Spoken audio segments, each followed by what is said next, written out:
Hello, phone తీసుకెళ్ళి మీ సేటికి. ఇంతకీ మీరెవరు సారు? నేను ఆయనకి తెలుసు. అర్జెంట్ అని చెప్పు. పేరు చెప్పకుండా ఫోన్ ఇస్తే మా సేటు కోపడతారు. ఏయ్, బాయ్ నుంచి ఫోన్ అని చెప్పు. ఎవరికి బాయి? మా సేటుకు బాయా, చెట్టు పెళ్ళానికి బాయా?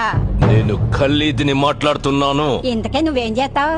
నా గురించి తెలీదా నీకు? టీవీలో చూడలా? టీవీలోనా? ఏ సీరియల్లో వస్తావు? మారుతుంగా సాలి. కేకరేకొచ్చా? నేను రహితుందే ఫోను. సరే, మీ సేట్ ఇంట్లో ఉన్నాడా లేడా? ఇంట్లో లేడు, బయటకెళ్ళాడు. కార్ బయట ఉంది, నా మనిషి బయటే ఉన్నాడు. నోరు మూసుకొని సేటికి ఫోన్ ఇవ్వు. మా సేటుకి 10 కార్లున్నాయి. ఏ కార్లో ఉంటాడో, ఎక్కడికి పోతాడో నీకేం తెలుసు? సరే, నంబర్ చెప్తాను, రాసుకొని సేట్ వచ్చాకివ్వు. చెప్పు. 00 తెలుగులో చెప్ప. 0 0